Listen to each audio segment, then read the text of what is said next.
Eu estava a 10 minutos de ver minha filha única subir ao altar, vestida com aquele vestido de noiva que escolhemos juntas na loja da rua Augusta, quando tudo desmoronou. O celular que ela havia me pedido para segurar vibrou na minha bolsa, e quando olhei a tela, vi uma mensagem que congelou meu sangue. Era do noivo, do homem que em poucos minutos se tornaria meu genro, escrevendo para outra mulher. Relaxa, amor. Depois que eu casar, o dinheiro da sogra vira meu. Em poucos meses, ela cai da escada. Li aquelas palavras 3 vezes, achando que meus olhos de 62 anos estavam me traindo. Mas não. Ali estava, escrito de forma clara e fria, um plano para me assassinar pelo meu dinheiro. O homem que minha filha amava, que eu havia recebido na minha casa, alimentado na minha mesa, tratado como filho, planejava me matar. E, pelo jeito, tinha uma cúmplice que chamava de amor enquanto estava prestes a fazer votos de fidelidade para minha Juliana. Meu coração disparou tanto que precisei me apoiar na parede da sacristia da igreja. Os convidados já estavam todos sentados lá fora, esperando a cerimônia começar. A marcha nupcial estava programada para tocar em menos de 10 minutos. Se você está me ouvindo agora, de onde quer que seja, do carro a caminho do trabalho, em casa fazendo suas tarefas, ou deitada na cama antes de dormir, deixa um comentário me contando de onde você está me escutando. E se inscreve aqui no canal, porque essa história está só começando, e o que eu fiz com essa revelação nas mãos vai te surpreender. Preciso que você fique comigo até o final, porque o que aconteceu depois daquele momento mudou minha vida completamente. Meu nome é Helena.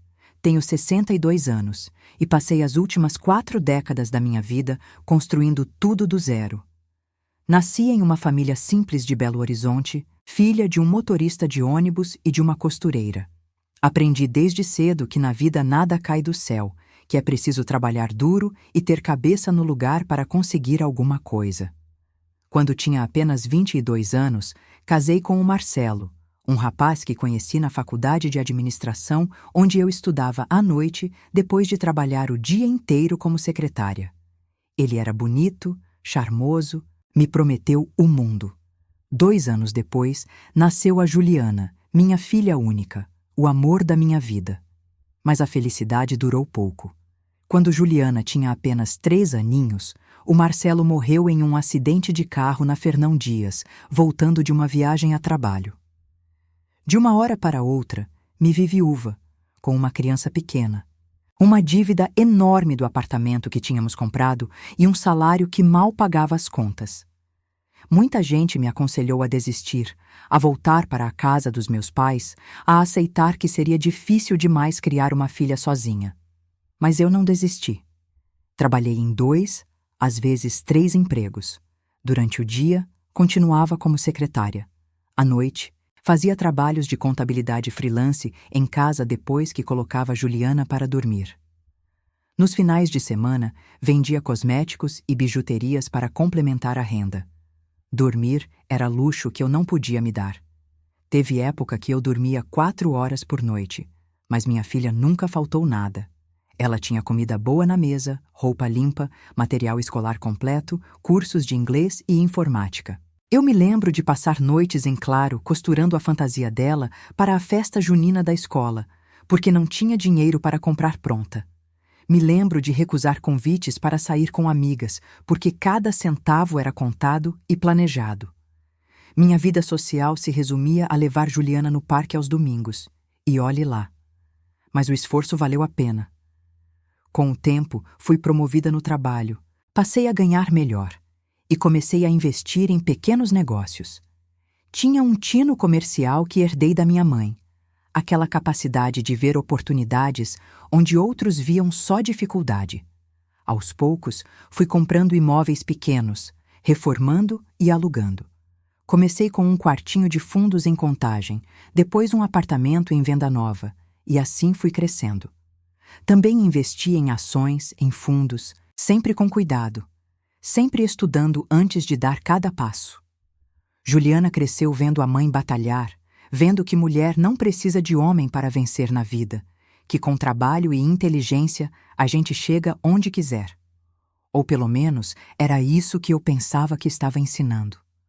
Quando ela entrou na faculdade de arquitetura na UFMG, eu chorei de orgulho. Minha filha, a primeira da família a entrar em uma universidade federal, estudando em período integral sem precisar trabalhar, porque eu podia bancar tudo. Dei para ela a vida que eu nunca tive.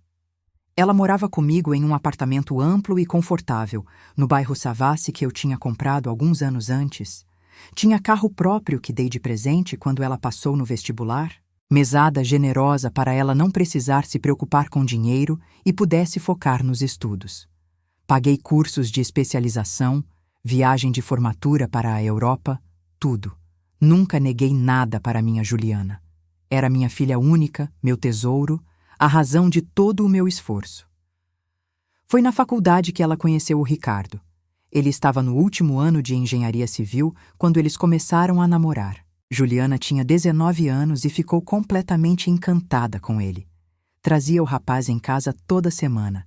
Falava dele o tempo todo, vivia grudada no celular conversando. No começo, achei que era só namoro de faculdade, aquelas coisas que passam. Mas o relacionamento foi ficando sério.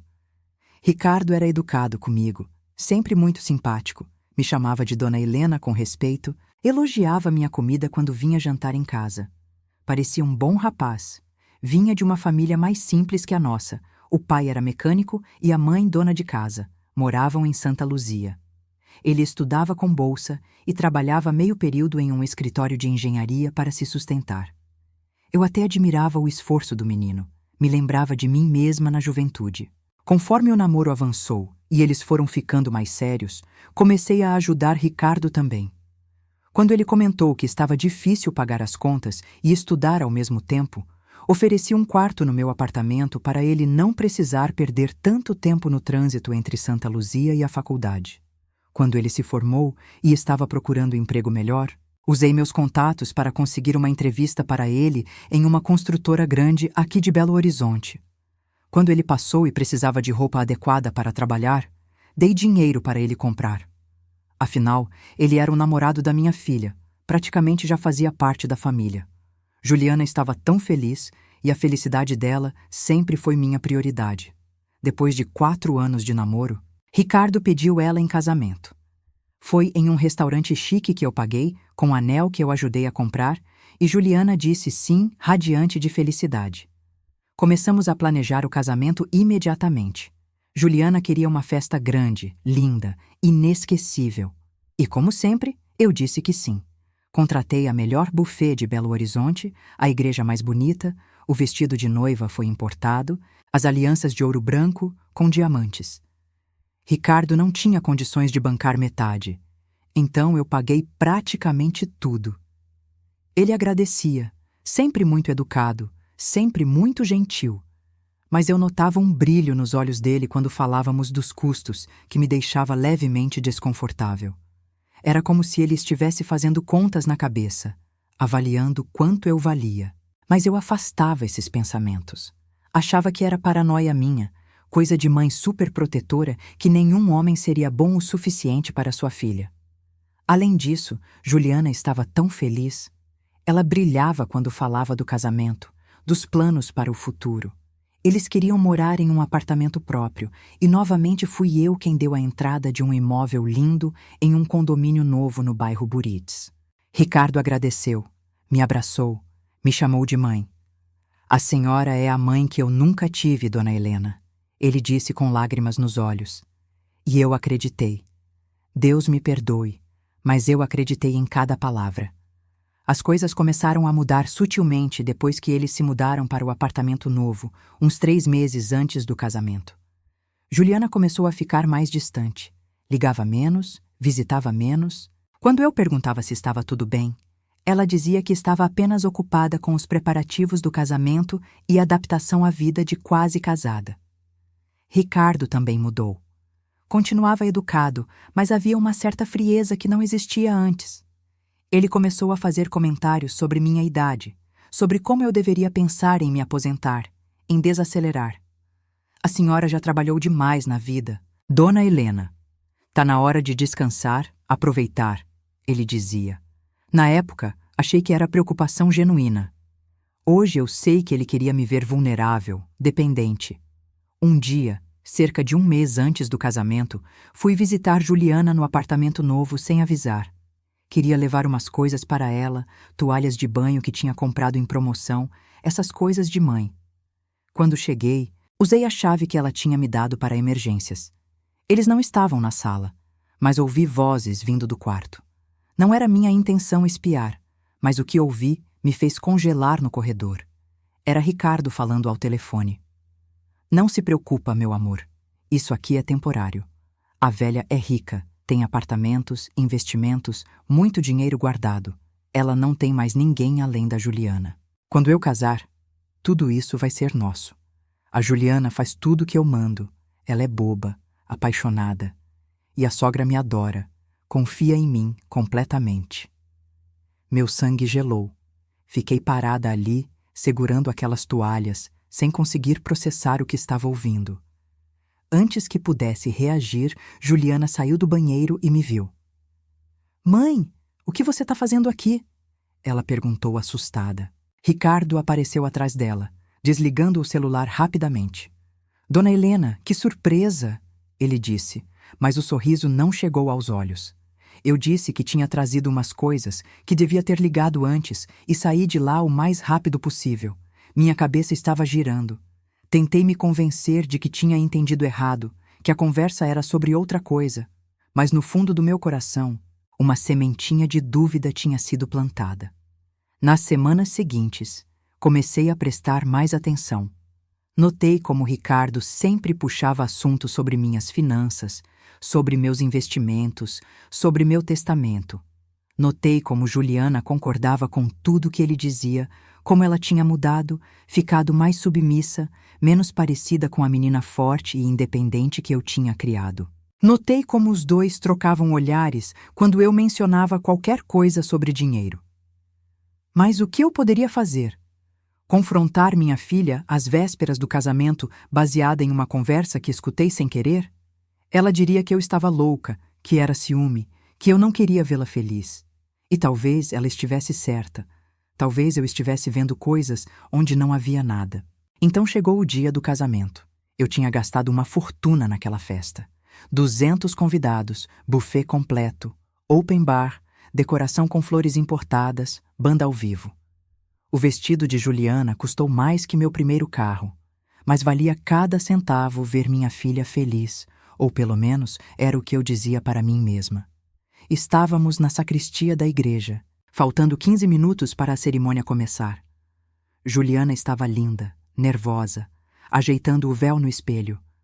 Foi quando ela pegou o celular da bolsinha de mão e me entregou. Mãe, segura para mim rapidinho. Não quero levar isso pro altar e não confio em deixar com as madrinhas. Peguei o celular e coloquei na minha bolsa. Fiquei ali sentada, vendo minha filha fazer os últimos ajustes, as madrinhas arrumando a cauda do vestido, o fotógrafo tirando fotos daqueles momentos finais antes dela subir ao altar. Foi quando senti a vibração na minha bolsa. Normalmente eu não olharia, mas algo me impulsionou a verificar. Peguei o celular e vi que era uma mensagem. Não era para Juliana. A mensagem tinha chegado no celular dela, mas era do Ricardo, e destinada a outra pessoa. Meu coração quase parou quando li as primeiras palavras. Relaxe, amor. Depois que eu casar, o dinheiro da sogra vira meu. Em poucos meses, ela cai da escada. Esse apartamento, os aluguéis, os investimentos, tudo nosso. A Juliana nem imagina que você existe. Ela acredita em tudo que eu falo. Quando a velha morrer, vai parecer acidente. E eu finalmente fico livre dessa farsa. Aí, a gente pode ficar junto de verdade, com grana para viver bem o resto da vida. Li aquelas palavras uma vez, 2, 3 vezes. Minha visão ficou embaçada. As mãos tremiam tanto que quase derrubei o celular. Senti uma tontura, uma náusea. Apoiei-me na parede tentando respirar, processar o que acabara de ler. Meu futuro genro planejava me assassinar. Tinha uma amante. E ia usar minha própria filha como cobertura para herdar tudo que eu construí durante uma vida inteira de trabalho e sacrifício. O homem que eu recebi na minha casa, alimentei, ajudei, tratei como filho, estava planejando friamente me matar e roubar tudo de mim. Mãe, tá tudo bem? Você ficou pálida. Juliana se aproximou, preocupada. Olhei para minha filha, linda naquele vestido branco, inocente, apaixonada, sem fazer ideia do monstro com quem estava prestes a se casar. Naquele momento, tive que tomar a decisão mais difícil da minha vida. Faltavam 10 minutos para o sim. A igreja estava cheia. Tudo estava perfeito. Tudo estava pronto. Mas tudo estava errado. Completamente, terrivelmente errado. Minha primeira reação foi querer gritar, denunciar tudo ali mesmo, arrastar Ricardo pelos cabelos para fora da igreja e mostrar para todos que tipo de pessoa ele realmente era. Mas algo me segurou. Uma voz lá no fundo da minha cabeça, aquela mesma voz que me guiou durante todos esses anos construindo meu patrimônio, me disse para ter calma, para pensar, para ser inteligente. Se eu explodisse ali, na frente de todo mundo, o que aconteceria? Ricardo negaria tudo. Diria que a mensagem era brincadeira, mal entendido, que eu estava louca. Juliana, cega de paixão, provavelmente ficaria do lado dele. Eu seria vista como a mãe maluca, ciumenta, que inventou uma história absurda para sabotar o casamento da própria filha. Não, eu precisava de algo melhor, algo mais definitivo. Estou bem, minha filha. Só emoção, respondi, forçando um sorriso. Ela me abraçou e eu senti meu coração partir. Minha menina, minha Juliana, manipulada por aquele verme. Mãe, obrigada por tudo isso. Por esse dia perfeito. Você é a melhor mãe do mundo. Ela sussurrou no meu ouvido. Segurei as lágrimas. Precisava ser forte. Precisava pensar. Filha, eu preciso ir ao banheiro rapidinho. Já volto, disse, pegando minha bolsa. Tranquei-me em um dos banheiros da igreja e olhei novamente para o celular. A mensagem continuava ali, aquelas palavras horríveis me encarando. Tirei o meu próprio celular e fotografei a tela dele. Tirei várias fotos, de vários ângulos, garantindo que estava tudo bem visível, o número, o nome do contato salvo como Amor Verdadeiro, com emojis de coração, a mensagem completa. Depois, abri a conversa inteira entre Ricardo e essa mulher. Havia mensagens trocadas há meses, planos detalhados, conversas sobre como ele estava manipulando Juliana, sobre como estava conquistando minha confiança, sobre como seria fácil me fazer cair de uma escada, sobre como ele tinha estudado casos de acidentes domésticos que nunca foram investigados. Era meticuloso, calculado, assustador. Fotografei tudo. Cada mensagem, cada plano macabro. Havia também mensagens românticas entre eles, fotos íntimas. A mulher era jovem, bonita e claramente sabia de tudo. Ela o incentivava, dava ideias. Em uma mensagem, ela escrevia: Quando a velha morrer e você ficar com toda a herança, a gente compra aquela casa na praia que você me prometeu.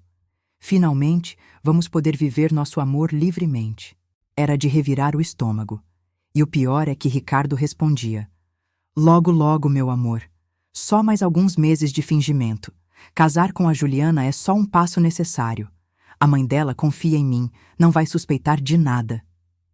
Terminei de fotografar tudo e devolvi o celular para a posição original na minha bolsa. Minha mente trabalhava em velocidade máxima. Eu tinha a prova. Tinha tudo documentado. Mas o que fazer com isso? Mostrar para Juliana agora? Ela estava tão apaixonada, tão cega. Será que acreditaria em mim? Ou seria mais fácil para ela pensar que eu estava inventando, que tinha manipulado as fotos de alguma forma? Adolescente e 20 e poucos anos pensam que são invencíveis, que sabem tudo sobre amor. Será que minha filha, aos 23 anos, conseguiria enxergar a verdade? Respirei fundo e saí do banheiro. Voltei para a sacristia onde Juliana me esperava, agora ladeada pelas madrinhas, todas animadas, tirando selfies, rindo. A inocência daquele momento contrastava brutalmente com o que eu acabara de descobrir. Mãe, o padre mandou avisar que já está na hora.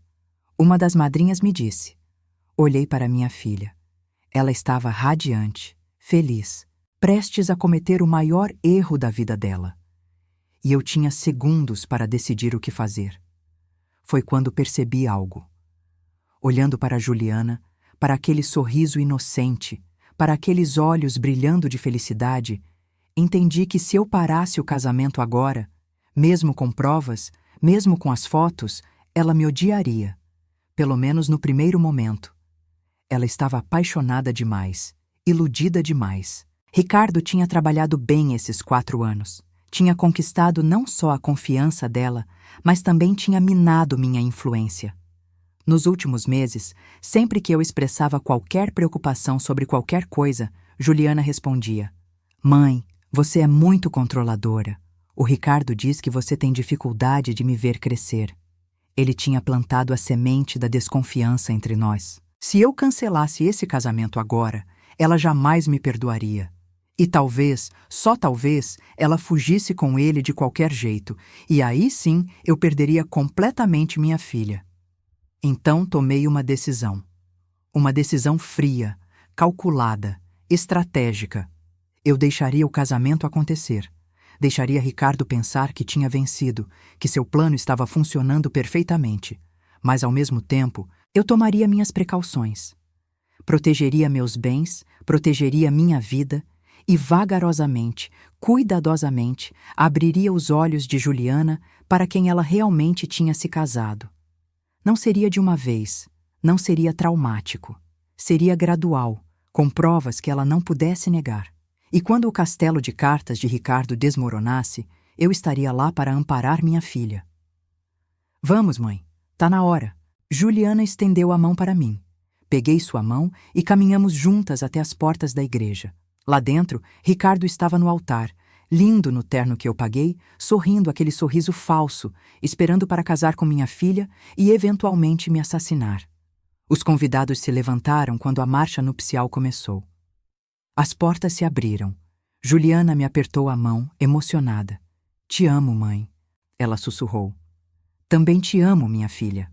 "Mais do que você imagina," respondi, e aquelas palavras nunca foram tão verdadeiras.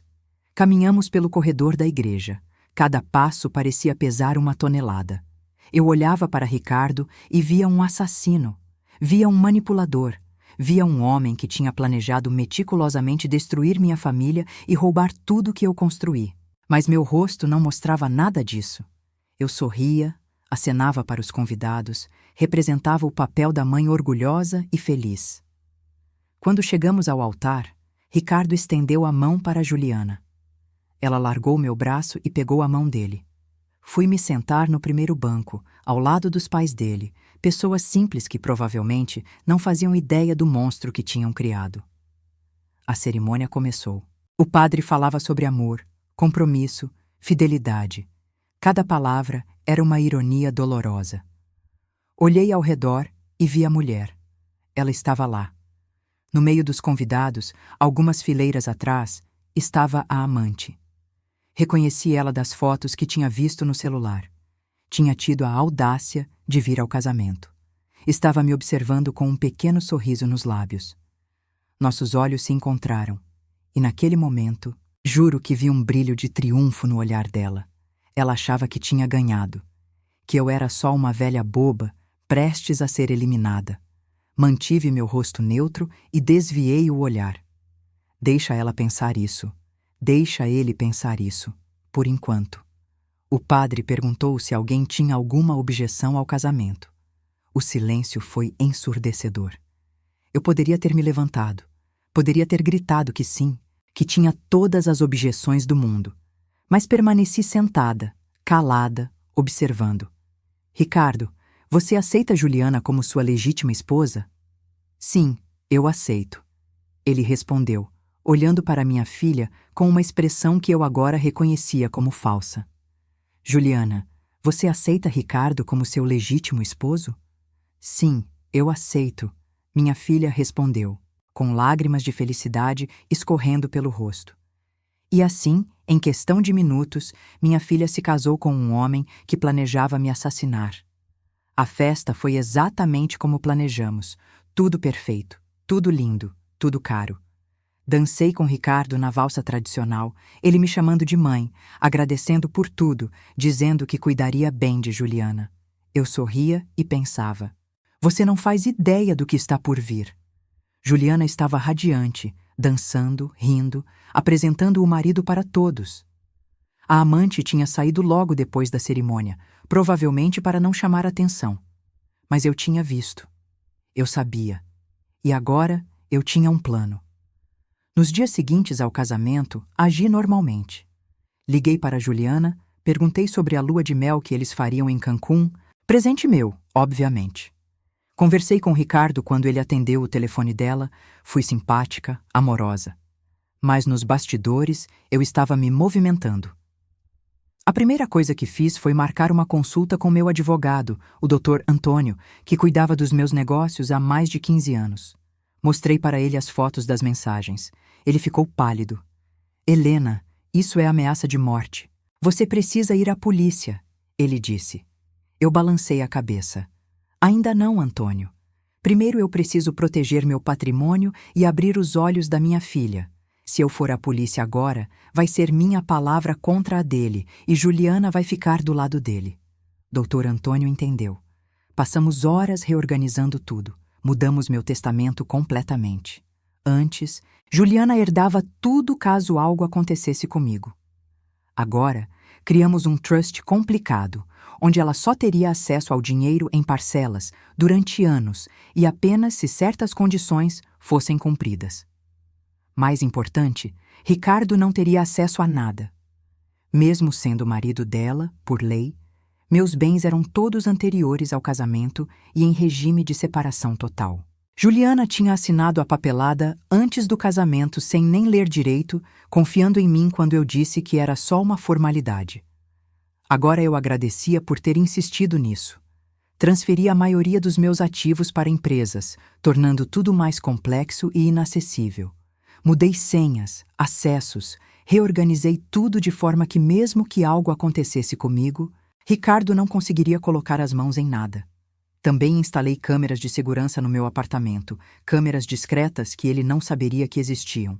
Se ele tentasse algo, eu teria gravado. Contratei um segurança pessoal, um ex-policial chamado Jorge, que passou a me acompanhar discretamente, e comecei a documentar tudo. Cada interação com Ricardo, cada visita deles à minha casa, cada conversa. Eu estava construindo um caso. Enquanto isso, eu precisava agir normal com Juliana. Não podia levantar suspeitas. Quando eles voltaram da lua de mel, fui visitá-los no apartamento. Levei presentes, fiz comida. Ricardo foi gentil como sempre, mas eu via nos olhos dele aquele cálculo constante. Ele estava estudando minha rotina, meus hábitos. Notei como ele perguntava sobre minha escada em casa, sobre o corrimão, sobre se eu tinha dificuldade de subir e descer. Estava planejando o acidente.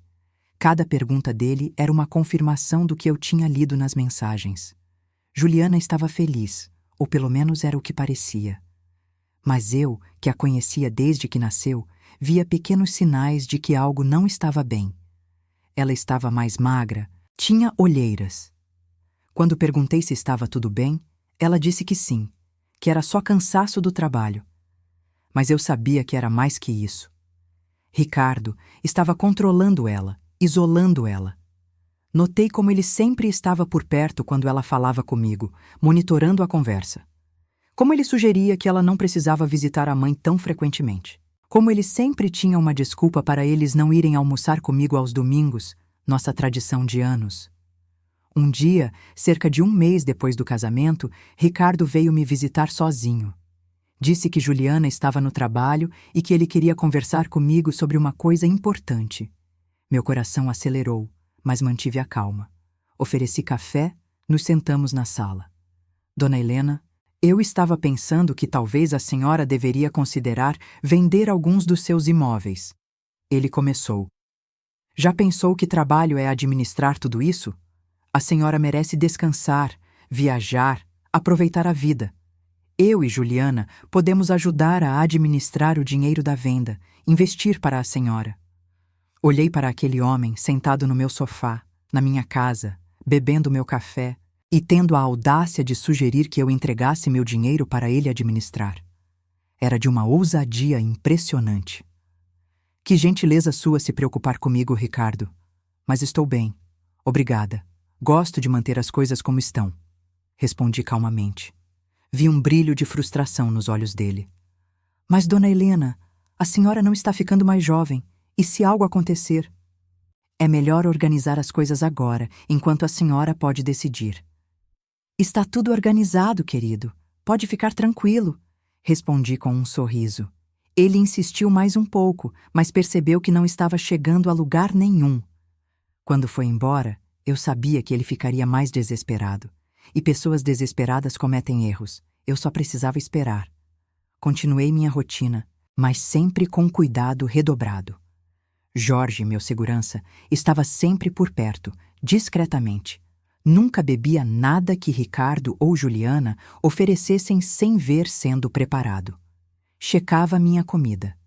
Evitava ficar sozinha com Ricardo. Testava o corrimão da minha escada religiosamente, procurando sinais de sabotagem. E então, aconteceu. Cerca de 2 meses depois do casamento, Juliana me ligou chorando. Mãe, pode vir aqui em casa? Preciso falar com você. Fui imediatamente, com Jorge me seguindo em outro carro. Quando cheguei, encontrei minha filha em lágrimas no sofá. Ricardo não estava. O que aconteceu, minha filha? Perguntei, sentando ao lado dela e a abraçando. Entre soluços, ela me contou que tinha encontrado mensagens no celular dele. Mensagens com outra mulher. Meu coração disparou. Seria a amante? O que as mensagens diziam? Perguntei, fingindo surpresa. Coisas horríveis, mãe. Ele dizia que me amava, mas que tinha outra pessoa, que o casamento comigo era por interesse. Quando confrontei ele, ele disse que eu estava louca, que eram mensagens antigas de antes de casar, que eu estava invadindo a privacidade dele. Segurei minha filha enquanto ela chorava. Era minha chance, mas eu precisava ser cuidadosa. Filha, você tem certeza do que viu? Conseguiu anotar o número? Conseguiu tirar foto? Ela balançou a cabeça. Não, mãe. Ele pegou o celular da minha mão e deletou tudo. Disse que eu estava sendo paranoica. Respirei fundo. Peguei meu celular e abri as fotos que tinha tirado meses atrás, no dia do casamento. Juliana, preciso te mostrar uma coisa. Mas preciso que você me prometa que vai olhar com a mente aberta, está bem? Mostrei para ela as mensagens. Todas elas. Os planos de me matar, as conversas com a amante, tudo. Juliana ficou branca. Levantou-se do sofá, cambaleou até o banheiro e vomitou. Quando voltou, estava tremendo. Isso não pode ser verdade, mãe. Você inventou isso. Você nunca gostou dele. Você manipulou essas mensagens, ela disse, mas a voz dela estava fraca, sem convicção. Filha, essas fotos foram tiradas no dia do seu casamento, do celular que você me deu para segurar. Eu queria te contar na hora, mas você estava tão feliz e eu sabia que você não acreditaria em mim. Então esperei. Esperei você ver por si mesma o tipo de homem que ele é. Juliana desabou em lágrimas novamente. Mãe, o que eu faço? Eu me casei com ele. Eu amo ele. Você ama a pessoa que você achava que ele era, filha. Não quem ele realmente é, respondi, segurando as mãos dela. Passamos horas conversando naquele dia. Mostrei tudo que eu tinha descoberto, tudo que eu tinha organizado para proteger a nós duas.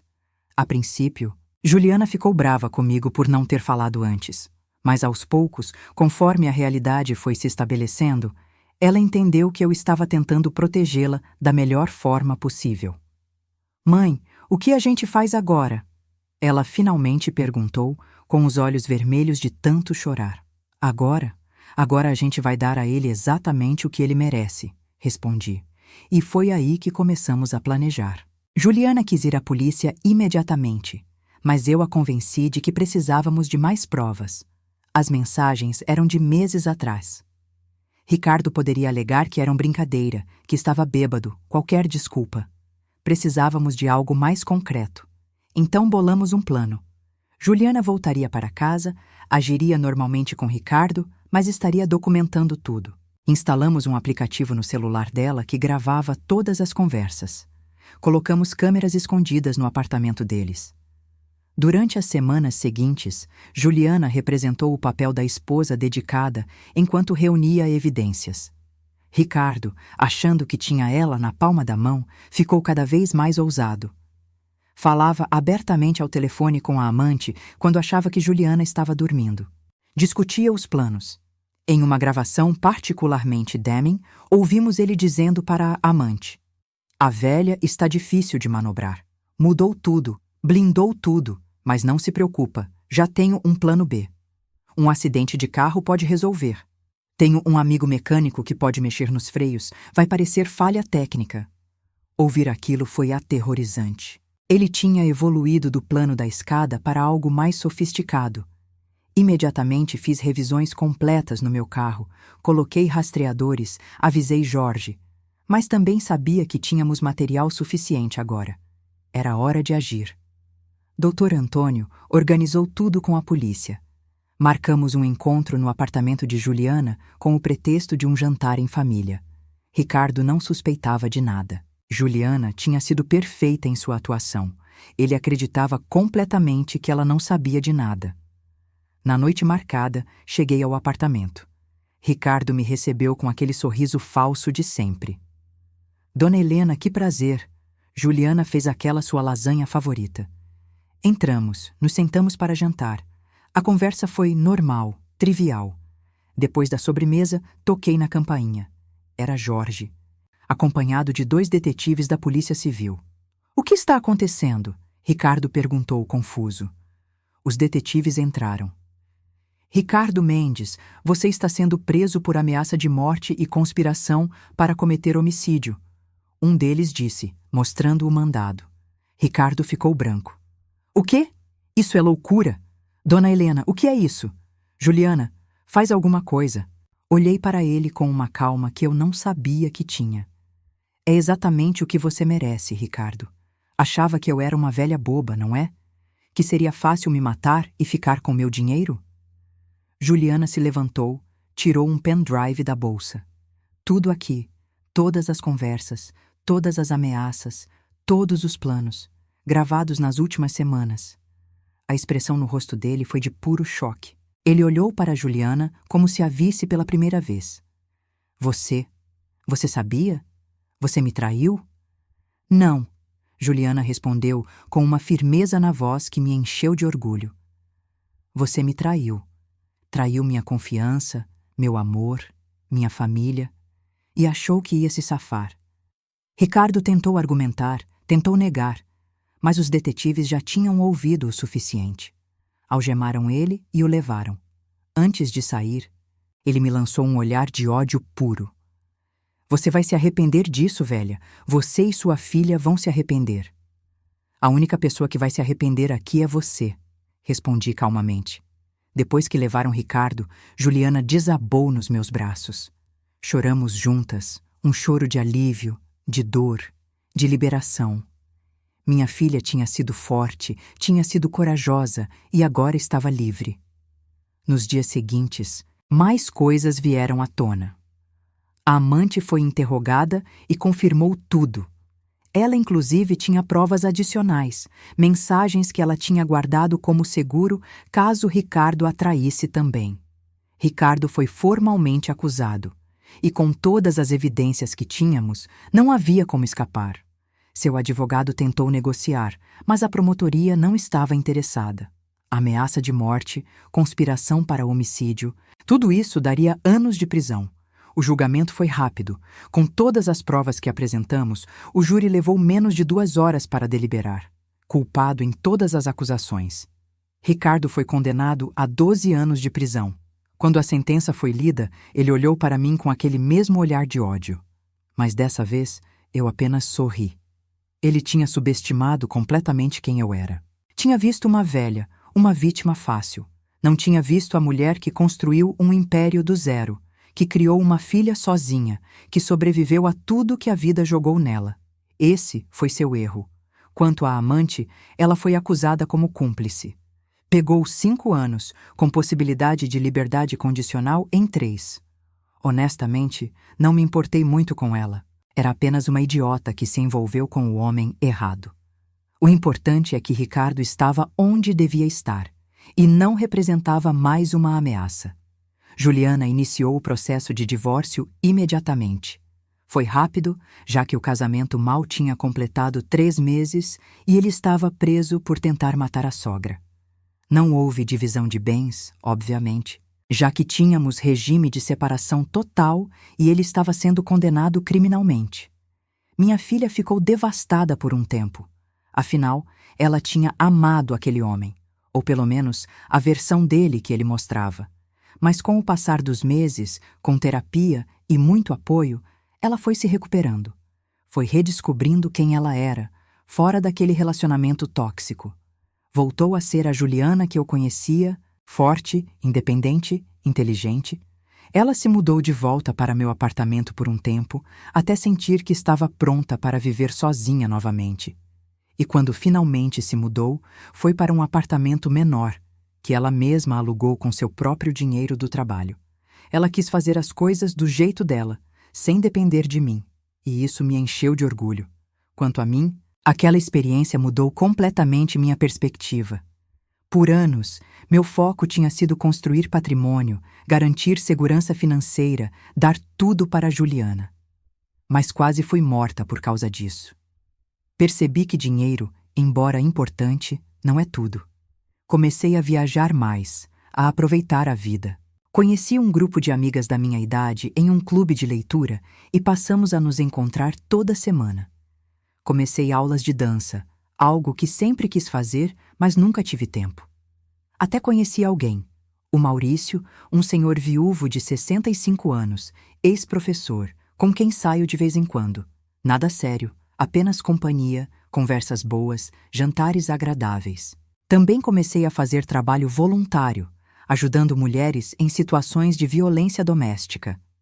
Minha experiência, embora diferente, me deu uma perspectiva única sobre homens manipuladores e perigosos. Ajudo essas mulheres a se organizarem financeiramente, a protegerem seus bens, a reconhecerem os sinais de perigo. É gratificante saber que minha história, meu conhecimento, pode ajudar outras pessoas. Juliana frequentemente vem comigo nesse trabalho. Ela diz que é terapêutico, que ajudar outras mulheres a ajuda a processar o que aconteceu com ela. Hoje, 3 anos depois daquela fatídica mensagem, estou em um lugar completamente diferente na vida. Meus negócios continuam prosperando, mas não são mais minha única fonte de identidade. Tenho hobbies, amigos, uma vida social ativa. Juliana está noiva novamente, dessa vez de um rapaz que conheceu no trabalho, um arquiteto chamado Felipe. É completamente diferente de Ricardo. Gentil, honesto, com uma família estruturada e um trabalho sólido. Ele não demonstra interesse nenhum no meu dinheiro. Inclusive ficou desconfortável quando tentei dar presentes caros no começo. Desta vez estou investigando melhor, conhecendo melhor, mas com a consciência tranquila de que Juliana também aprendeu.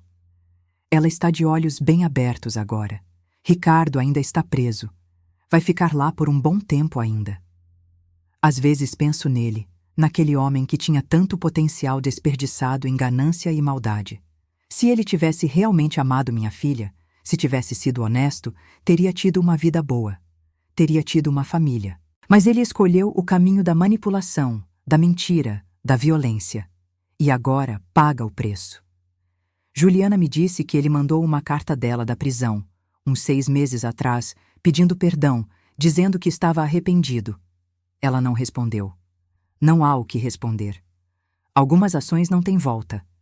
A lição que aprendi com tudo isso é que devemos sempre confiar nos nossos instintos.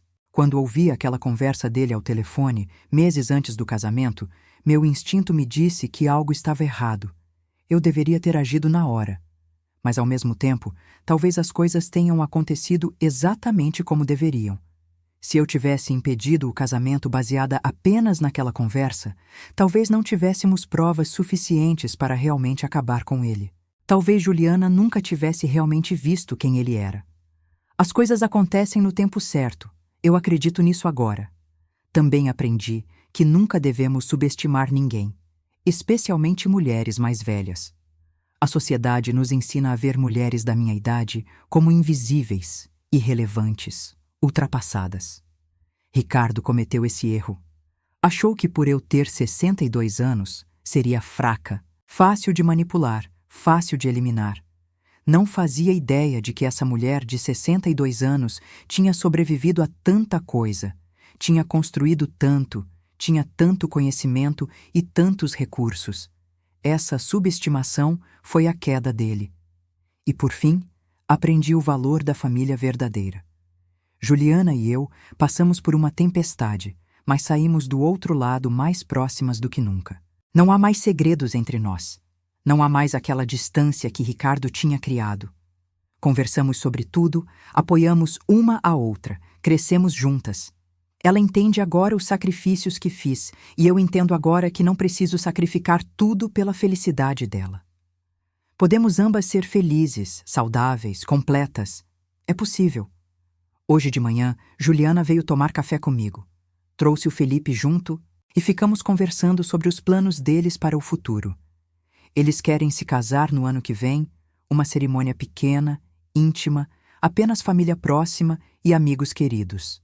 Nada daquele exagero do casamento com Ricardo. Mãe, dessa vez eu quero pagar meu próprio casamento, Juliana disse.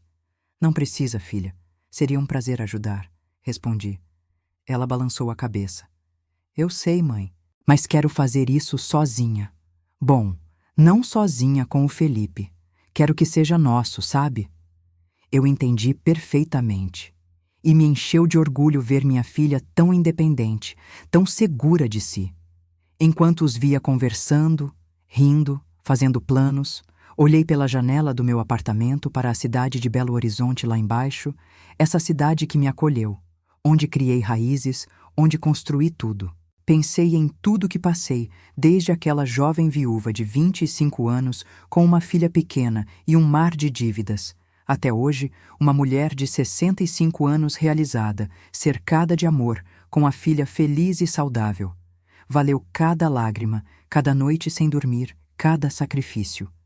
E valeu ter sido forte naquele momento na sacristia, 3 anos atrás, quando poderia ter desmoronado, mas escolhi lutar.